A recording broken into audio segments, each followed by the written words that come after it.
Hello, everybody, and welcome to Project HR, a podcast dedicated to building better workplaces. Project HR is brought to you by Projections, North America's leading provider of employee communication resources, including video, websites, e-learning, social media, and virtual events to help you connect with your team. For more information, you can visit us online at projectionsinc.com. I am Jennifer Oraqua, COO of Projections, and your host for today's episode of Project HR. Now, in today's world, we're all about ambition. We're all about excelling and being independent in whatever we do. But many people still believe that asking for help is a sign of weakness or ignorance or even worse, incompetence. As a result, we choose to struggle along on our own, boldly declaring, "I got this," when really we truly don't. Our guest today is Elayne Fluker, who wants to push back against this kind of thinking by teaching people how to build their own networks, make meaningful connections, and understand how getting a little support can actually help everyone achieve their dreams. Elayne is the CEO of Chic Rebellion Media, host of the Support is Sexy podcast, and the author of Get Over, I Got It: How to Stop Playing Superwoman, Get Support, and Remember that Having It All Doesn't Mean Doing It All Alone. Welcome to Project HR, Elayne. Jennifer, thank you so much for having me. I'm excited to be here. So, Elayne, tell us a little bit about you and what inspired you to write this book. I went through my own, I will say, maybe crisis of support or not knowing how to ask for and accept support. So I always try to stress and accept, because sometimes it's not that we're not receiving the offer of support, right? The whole idea of I got it is someone offers you support and your response without even thinking about it is, I got it. It's okay. I got it. No, I got it. Sure. So that's Yeah. how I came up with this idea of I got it syndrome for a lot of us as unapologetically ambitious women. Nothing wrong with being ambitious. And people might have different opinions about that, but I could be ambitious about curing cancer or ambitious about a lot of things, right? So nothing wrong with ambition, but we do want to be aware of when we're pushing away opportunities for support, connection, all of those things by just saying, I got it. So by talking to over 500 women as host of my podcast, Support is Sexy, women entrepreneurs, especially ambitious women, I realized that was something that we all bumped up against, this idea of struggling or figuring out how to accept support and then being able to do that. So from my journey of going through a workshop even before starting the podcast and then to writing this book, that's where all of this comes from, this idea of getting over I got it syndrome. So let's talk a little bit about what I got it syndrome is and how you define that. Yes, I define that as this sort of reflex response, this idea for all of us of thinking that we have to do it on our own just to prove we can do it on our own. So without even thinking, we say, I got it, whenever someone offers us support. And I say usually there are three reasons that most of us that I have found say, I got it. Usually it's because we're defensive. So as we talked about earlier, it might be because you think, well, wait a minute, why are you asking me if I need support? I don't need support. You're getting defensive as opposed to being like, oh, this person is just inviting this in. Sometimes we feel defiant. I'm the CEO of such and such, and I do have this corner office already. And almost, how dare you ask me if I need support, right? And then the other is sometimes we feel defeated. If we're the person who feels like we always get it, or we're never going to get help, or it's all on us, and just sort of, I don't even know who to ask, I guess I'll get it. Right. So defensive, defiant, Yeah. defeated are often the reasons that I believe we say, I got it. And that's what I feel leads to this I got it syndrome that we're trying to interrupt here. Yeah, I could definitely relate. So your book talks primarily about the challenges that women face and the construct of superwoman and all that entails. But there are lessons in your book that can benefit men as well. How do men experience I got it problems? I love that question. I love that question, especially Jennifer, when I get it from men and they're like, do Hmm. we have this problem? I'm like, I don't know. Do you? Do you? But for some reason, I think, I don't know about you, but I think for women, especially my experience, speaking my experience as a woman, I think we are given the message constantly about what asking for support says about us. So I don't know if men get that message as much. Like, can't necessarily speak to it, but in my experience, for as women, we get the message. Just think about, let's talk about equity in pay. Right Hmm. now, for Hmm. no reason whatsoever, you and Hmm. I get paid less than the average white man in America, Hmm. just based on gender. Yeah. So that's not their fault, it's the system's fault, but it still is a messaging of, well, for you to go ask for support or say that you don't know how to do something on a project or whatever it is, Hmm. there's a lot more to consider. Now, whether that's a belief or it's true, right? Or imagined or is true, as they say, Right. still it is a factor of things that we consider. So I think we have a lot more, often women have a lot more things that we're considering or weighing when we ask for support, or whether we should ask for support, because we're thinking, what does this say about me? Does this Hmm. mean I'm weak? And in the workplace or in a personal way, does this say I'm a bad mom if I need something some support with my children, or I need some help getting them where they need to be, or whatever it is. We Mhm. all just, there's been messaging, I believe, around that. And that's why I'm trying to make sure that we know to stand up against that and say, as my podcast is called, and my whole thing is support is sexy. Let's see it as Right. something sexy, something exciting, something to get closer to, if you will. Yeah. So that's where I think that messaging comes from for us as women. Yeah, and for years, we've all been told we can have it all, but can we really? I think it's important for us each to define our all for ourselves. So, all for one woman might be, the big job, the corner office, if we were in offices, but maybe corner office in your home, whatever that looks Mhm, like now, right. right? Whatever the corner office looks like for you. For others, it might be being a full time stay at home mom, which is surely work. For others, it's a Mhm, little bit of both. For others, it's nothing to do with either of those, it's something else. But our all is different for each of us. And I think mhm, where we sometimes get caught up, and I have definitely done this, is getting caught up in everyone else's all. What I see on mm, social media, what I see my friends doing, how they're living, where they're getting invited to speak or do whatever. I'm getting caught up in that as opposed to pausing and saying, wait a minute. Let me define my all for myself. mhm, What mm, really matters to me, right? Some questions to ask yourself for your listeners. What really matters to you? What brings you joy? What makes you feel whole? What lights you up? What kind of things do you want to let go of, Jennifer? mhm, Sometimes mhm, what matters is not only what you want to take in, is what you need to let go of as well.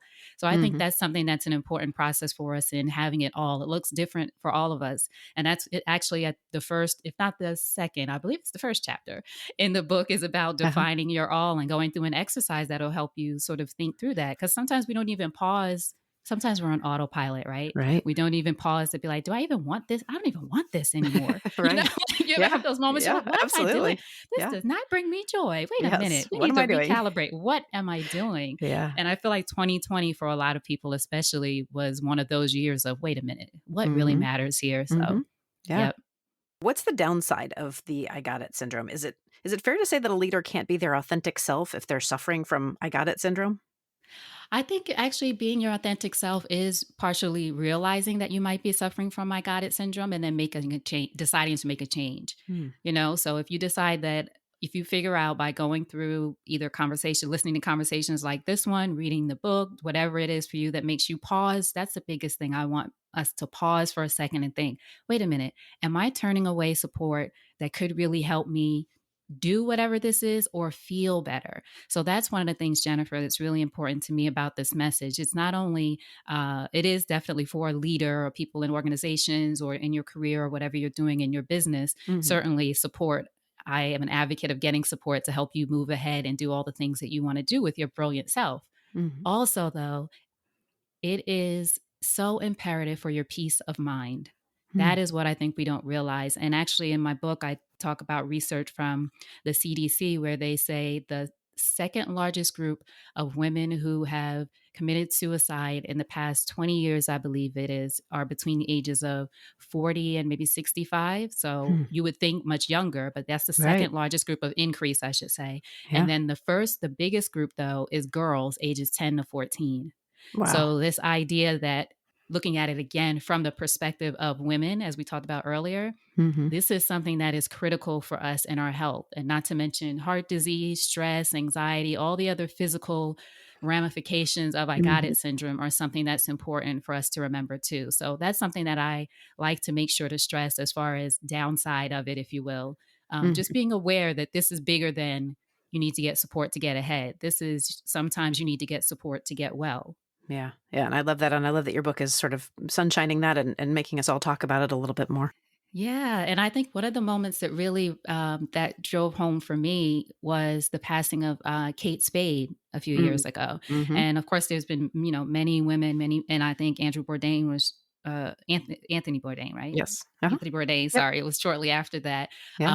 But these people that we think, oh my goodness, they're so successful. What happened? And I Right. who knew, and all the, but none of those things matter if you don't feel like you're well, Right. right? And Yeah. that was something that I experienced actually when I was 15 years old, much younger, but 15 years old when I attempted suicide. And I know that feeling of feeling alone, not feeling like you're supported. Again, whether Mhm. that's real or imagined, it's about what you're feeling in the moment, Right. right? Yeah. So I know what that experience is like. So it's very crucial for us to realize and to reach out always, but especially now, because so many of us are just trying to navigate this new world and Mhm. figure things out. Yeah, and oftentimes that, that perception is their reality. I mean, you have to take that into That's right. account that, how you approach it is really your reality. All right, Hmm. Elayne, we're gonna take a quick sponsorship break right now, but when we return, I wanna discuss how we can make space for support. So stay with us. We'll get back to these tips in just a moment. But right now, let's talk about you. Because when your company is going through any kind of crisis, you need to know that your leaders are in alignment. So check out abetterleader.com to deliver fresh and powerful new leadership topics every month. Just minutes to get started and to start supporting your company's engagement goals. Again, you'll find that at abetterleader.com.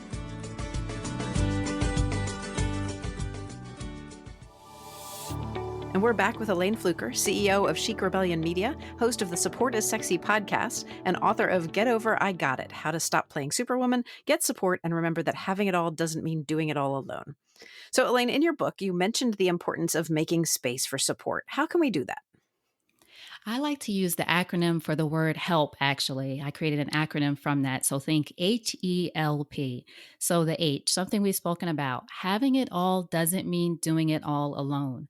A lot of us might be struggling to do things alone for no reason, or just to prove that we can, or again, because we have this perception of what asking for support says about us. But having it all does not mean doing it all alone. The E is to make empowered asks. So, not asking yourself a question like, why am I such an idiot? Why didn't I do this? I'm this age. Why didn't I do this already? That's one of mine, Right. Jennifer. Oh my Yeah. God, I'm this age. Why haven't I I should done be this past yet? this now. Yes. Yep. Exactly. Why haven't I? Right. Why is this still happening? But why Mhm, is it still mhm, happening or beating yourself up? Those are not empowered questions. Empowered questions are, okay, this is something that I'd like to accomplish. Who is someone or to whom might I reach out to be able to help me with this? What mm, am I not seeing? What is the lesson I can learn right now? These are questions that give you a better sense of I have the power and I have the agency to make a change or to get support and figure whatever thing this thing is. mhm, The L is let go of the how and live the question. It's hard for us to pause and live the question because we get literally sometimes paid to have the answers. And I know I'm that kind of personality as a driver, like, okay, just tell me what to do and I can do it. We have to get to the point where we're in this space of being able to live the question. What mhm, might I need to do? What's something that I want to create? How will this show up for me? Even if it's, I wonder how this is going to happen. That was a question I was living recently. I hmm, wonder how this is something I want to create. I wonder how that's going to happen. And mhm, then you have to be able to, the other part of that L is let go of the how. This is saying don't get attached to this is exactly how I think this is going to happen. mhm. Yeah. I promise you, I know it might sound a little woo woo, but the answer always shows up just because it opens your mind and it makes you more aware of the possibilities. Mhm, And that's actually what the P is in help. Believe in the possibilities. So you can't do all this work and all these things I'm talking about and be like, oh, that'll never happen. Okay, right, so you're right. right. Yep. Let's be open to it. Let's have some faith and believe in the possibilities. So the H is having it all doesn't mean doing it all alone. The E is to make empowered ask. The L is let go of the how and then live that question. And then the P is believe in the possibilities. I love that, and I love things that are a little woo-woo. Sometimes we need that. You I need have a the woo feeling woo. yeah, I have a feeling our listeners are writing all this down now. So you talk about learning the language of the ask and how our own cultural history can impact our ability to seek support. Can you talk a little bit about that? Yes, that's actually from a conversation I had with Catherine Finney, who is the founder of Digital Undivided, and her new company actually is called Genius Guild. But she's a powerhouse in the technology space. She was also a guest, someone I knew beforehand, but also a guest on the podcast. And I actually saw this article that she wrote on Medium, I believe it was, called "The Language of the Ask," and she was especially talking about Black women needing to learn the language of the ask because culturally, of course, this isn't for everyone. So, not to make a generalization, but a lot of us culturally, speaking as a Black woman, have this experience of having to be the strong one, or even the Mhm, stigma around mental health support. And those kind of things are still too dominant in our community. So I was so taken by that article and wanted to talk to her for the book about this idea of what is the language of the ask and how do we learn that. So for me, for example, mentioning this idea of help as an acronym, that's one way to learn the language of the ask. There's a lot of other ways out there to learn how to make an empowered ask or whatever that is in order for you to get support. But really being able to decide that you're going to do it differently, perhaps than you've seen in your family or Mhm. in your previous generation or whatever this is. And it's really learning this language, being able to not only learning it, but being able to call on it when you need support. And again, as we talked about, it's support certainly for moving ahead in advancement, but also support for your peace of mind.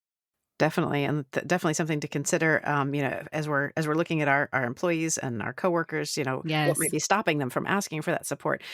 I wanna talk a little bit about anchors and engines. Is Ooh. everyone in your life one or the other? Oh, is everyone one or the other? I believe so, but I do think people can go in between one or the other at different points throughout your life. So I'll explain it. Anchors and engines is something I learned from a woman, Michelle Villalobos, who told me that her mentor actually taught her this. And I was like, I love that, taking it. I'll give you credit, maybe twice. Yeah. But it's so powerful because this idea is that everyone probably in your life, as I just said, but can go between one or the other is an anchor or an engine. So an anchor is someone who just think like a ship. You drop the anchor to keep it in place, right? Or keep it from Mhm. not floating off a little too far. Mhm. So an anchor is a person who wants to keep, for whatever reason, wants to keep you in this place or in this certain position, who maybe when you tell them about things, they're not necessarily positive or supportive, or they don't have what I call the capacity to hold whatever your vision is. So in that case, they're an anchor. Your engine, on your other hand, are the friends that support you, even if they're giving you feedback, but they're supportive of what you're doing. They're your coaches, your teachers, people like that who are, yes, go, go, go. And who, when you are holding yourself down, are the people who hold you to your highest. Those Mhm. people are your Mhm. engines. What I Yeah. always love to make sure to mention, Jennifer, with anchors is don't think about quote unquote haters. Haters are easy to ignore. That's why I tell people, right? That's not what I'm talking about. Your anchors are usually the people who love you and whom you love. So they're harder to ignore, right? So I always use my parents, as I mentioned, they're in their 90s as an example. When I Mhm. tell them things about entrepreneurship, I can't be like, you know what, Jennifer and I got this idea. We're going to invest $50,000 into this event space, and we don't know if people are going to Mhm. show up. But no, Yep. nope, can't do They're it, not gonna Jennifer. get it. Yeah. They're not going to get Mhm. it. They're going to be stressed Right. out, and then I'm going to be Right. stressed out because I don't feel like they support their anchors in that situation. They're not bad Mhm. people. They're nervous. Right. All of their questions are going to be steeped in fear and love. Right? I don't know Mhm. which is Yeah. first, but fear and Yeah. love because Wanting the they best don't for you. Yeah. wanting the best, wanting you to be safe, Mhm. wanting you to protect you. So those are the people who can be anchors in your life. Again, not bad people. A lot of times it's because they love you. But as I said, they don't have the capacity to hold that kind of vision. But what I can say to my parents is, Jennifer and I invested in this project, $50,000. Oh my gosh, we lost all our money, but we're going to figure it out. They can results. How did it work out or how did it not work out? I have Mhm. learned that they can deal with that. Like they can say, oh, that's too bad. Or, oh, that was kind of crazy for you to do that. And then it's done. Right. I don't need them to support. It's at the end result. So in this way, I allow them to be engines for me in their own way, as opposed to putting them, really, it's on me. I'm putting them in the position to be anchors. Mhm. So I want to talk a little bit about in your book, you talked about your remote year trip and how you put coaches in place and sort of had a number to call. How critical is it that we create these infrastructure for support before we need them? Yeah, with with remote year. So remote year is a company that lets you travel to different countries each month. At the time, it was living in one country each month. So I did Spain, Bulgaria, That is Prague, amazing. and it was just, oh my gosh! And who knew the world was going to change in the way that it has? So just Right. having done that in 2018 was an amazing experience. At the time, I was a consultant, as I am now, but I was a consultant for this particular company, and they were paying me at the time $10,000 a month. So I'm thinking, oh, this is going to be great. And with remote year, it's just $2,000 a month to get your accommodations, the travel, your Mhm. co-working space, and each. It was Mm. perfect, right? That will give Yeah. me plenty of headspace and not worry. 3 days, I think, Jennifer, before I was leaving, the company contacted me and told me they were going to end the contract. Oh, no. First lesson, always get the clause in your contract to say you cannot, right? Yeah, I right. have every contract since then says you have to give 45 days notice if you want to end. But in any case, it just almost pushed me over the deep end. I was in Philly. I was visiting my friend. I was at a conference, podcast conference in Philly, staying with a friend, and was going to leave literally in like 3 days to start off in Spain. And I Mm. was thinking, oh my gosh, I'm not going to have any income because I only depended on that company at the time, thinking I'd be good to go. Mhm. So instead of freaking out, I definitely didn't call my parents. We already heard about that. They already thought, Right. they already were like, "Where are you going? What are you talking about? We don't do this." And I didn't even call my girlfriends because in that moment, I would have made them the anchors because again, they would have been focused on, "Oh my gosh, what are you going to do?" and being fearful. And not that they wouldn't have supported, but they probably would have come from that space. I called my coach. Hmm. Margot Geller. I've been working with her for a few years. She knows all the things. I call her a business therapist. She works to help me with my business, but also the emotional part of that. And I just talked to her about it. This is what I'm feeling. This is the fear. And then we got through that. She always says, first feel, second solve. So she let me go through the feelings, the fear and anxiety, and oh my gosh, what am I going to do? And I don't know. And all the things that were rushing through at the time, I was able to get them out. And then we started solving. Hmm. What can you do? Contact your vendors and tell them you're going to put them on hold. And I gave them notice, unlike this company did for me, and Hmm. going through what else do you have as income? What other things can you do? The thing was, Jennifer, she did not tell me to go back home, like to call off the trip and just not do it. She encouraged me to keep going. And that is what I needed in that moment. I wanted to figure out, is there a way for me to keep going? I mean, Hmm. obviously going back and calling off the trip was an option. It wasn't like it wasn't on the table, but I was really getting so worked up because I was thinking, oh my gosh, I've planned for this trip Hmm. for a year. I'm Yeah. days away from it. I'm pretty sure it's going to be life changing, which it was.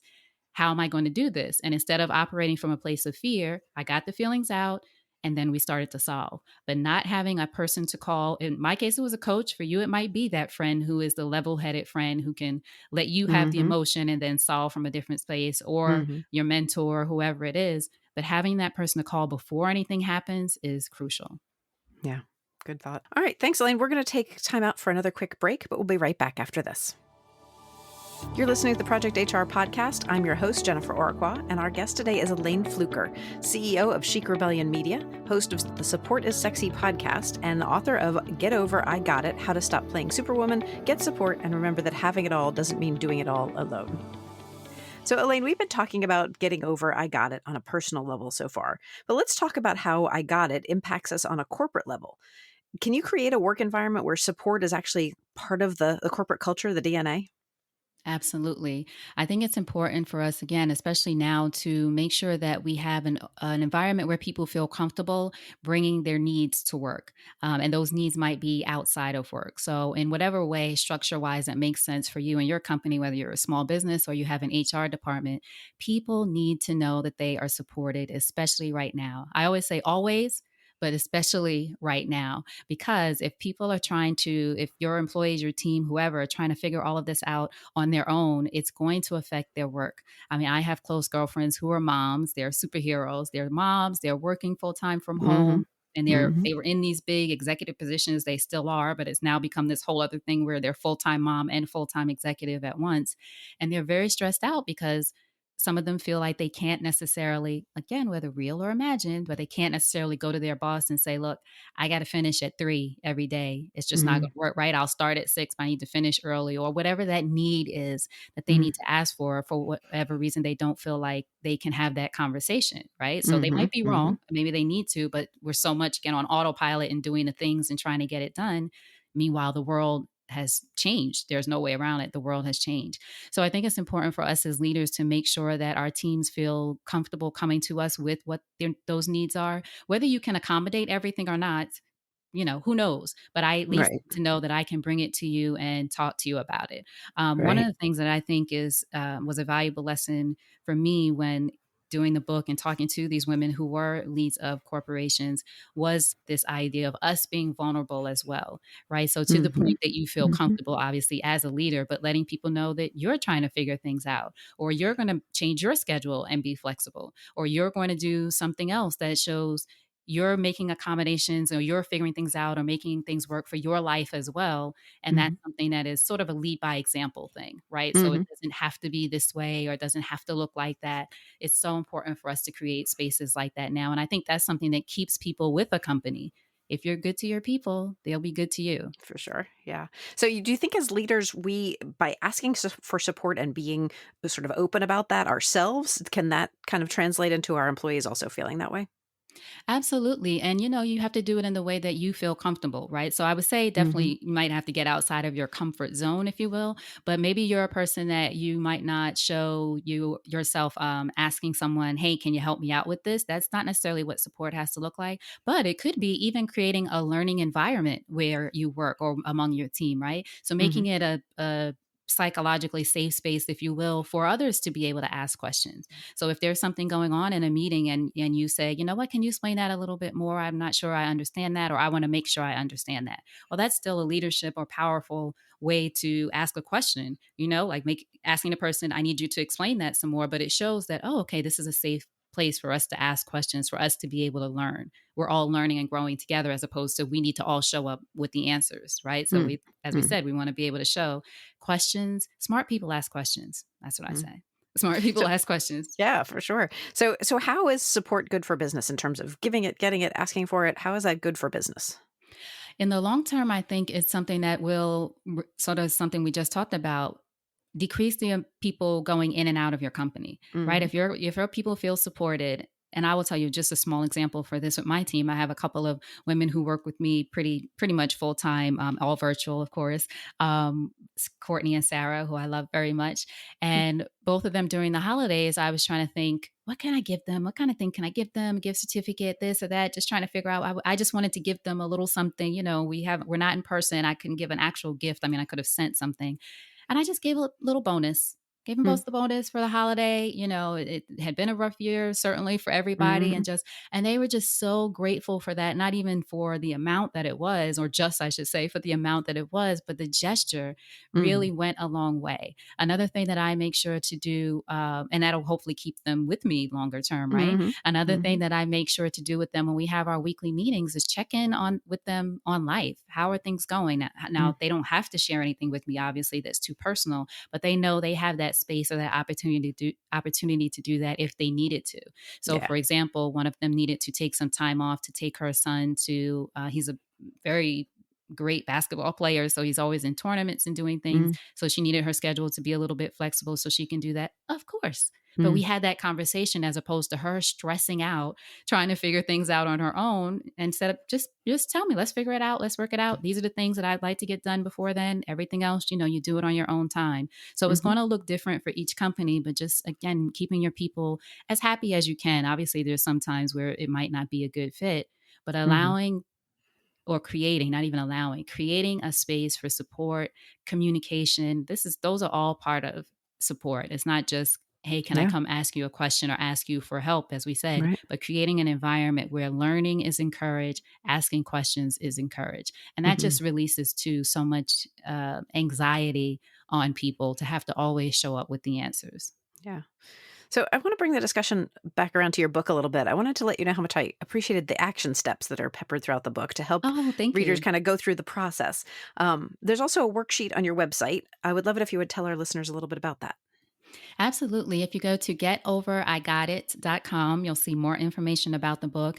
And then there is that exercise we talked about a little earlier around defining your all. It's so important, again, for you to decide what really matters for you, right? Not for everybody on social media, not for mama, not for anybody else. What really matters for you right now? And that evolves over time. So going through this exercise is something that sort of lets you think, oh, that doesn't really matter to me right now. Oh, this is really important to me right now. And Mhm. something I learned Mhm. a while ago, Jennifer, is you have to decide what matters and what doesn't matter. If you decide that it matters, make it matter a lot. If you decide that it doesn't matter, then it shouldn't matter at all. Hmm. So we can't worry Yeah. about the things that if we decide, you know what, right now, that doesn't matter. So I'm not going to stress that I'm not doing this right now or focused on that right now because I've decided these are the things I'm going to focus on. And this exercise helps you go through that in all different areas of your life. So from relationships to finances to health, what really matters to you in those areas. So that's at getoverigottit.com. Perfect. Can you tell us a little bit more about Chic Rebellion Media? Absolutely. So at Chic Rebellion Media, we help thought leaders really build their thought leadership and amplify their voices. So I tend to work with women and BIPOC entrepreneurs and leaders who want to really share their message, whether that's through creating a book. So we have collaborators, book collaborators that work with people on creating a book, or creating consistent content across multiple platforms, everything from your own podcast or your own social media or your own platform, whether that's blog. And then we also have clients who have content syndicated across platforms like Entrepreneur Magazine, AARP, Psychology Today, and that kind of thing. Another Hmm. part of Chic Rebellion Media is working with corporations directly. So the other side is the individuals we work with, but then there's also corporations who need DEI content consulting. So that Hmm. is making sure that you articulate your message and your mission around your commitment to diversity, equity, and inclusion in a Hmm. way that's authentic and that Hmm. authentically connects with underrepresented or marginalized groups. So that's something we do as well with working with organizations.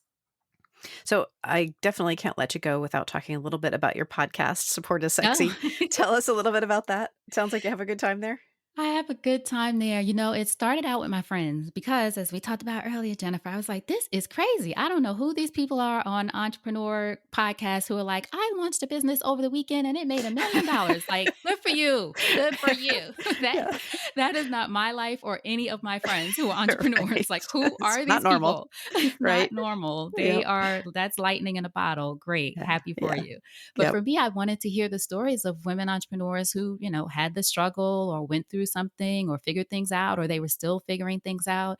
And I started with my girlfriends. I was like, hey, girl, I'm doing this podcast. I always tell people, a lot of them were like, what is a podcast? What can I do it from my phone? Okay. Because I'm that friend. I'm Hmm. always doing something different that's like, oh, I'm trying this new thing. Can you come on for me? They're like, sure, just send me the link, whatever it is, I'll do it.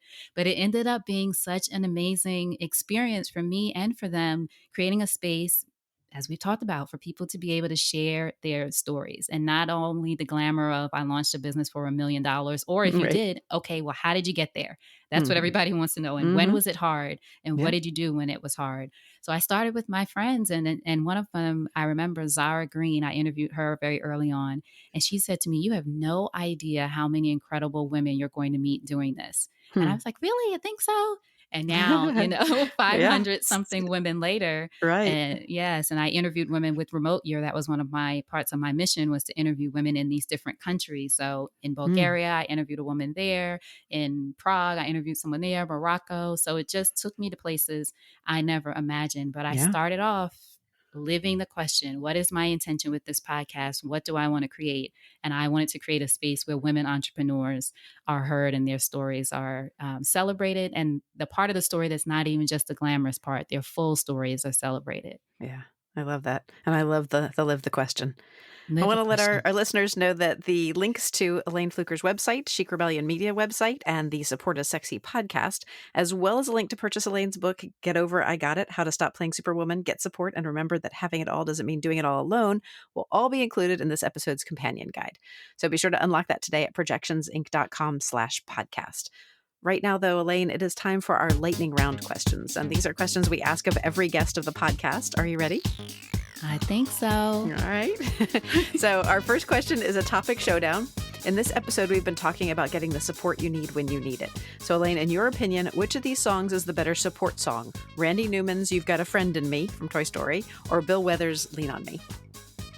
I think you have to sing a little bit for me to know those two. Oh, I'm definitely not singing. There's no chance of that. You're like, pass. No, I think Lean Hum a on few Me. bars. Yeah. Lean on Me. I was going to see. I tried, everybody. I tried to get Jennifer to sing. Yeah, Lean on Me. I love that song. Yeah, definitely. We had a guest sing for us once. He sung about some some legislation, some FMLA stuff. It was pretty interesting. Really? So, oh yeah. Oh gosh, So, you don't want me to imitate Bill Withers. God bless Bill Withers. I can't. I'm not yeah, gonna. me either. I couldn't even go there. So tell me, what's the best book you've read recently? I will say a friend of mine wrote this incredible book, Black Girl in Love with Herself.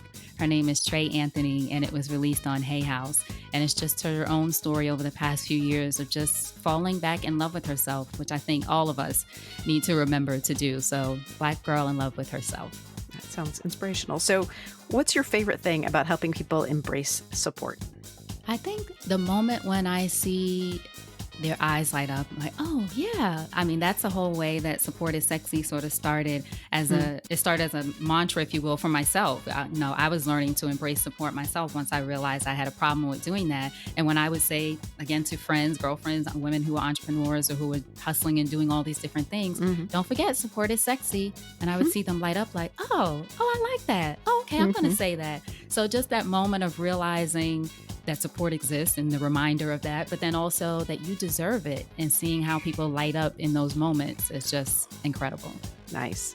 So obviously you've been open to advice for a long time. What's the best piece of advice you've ever been given?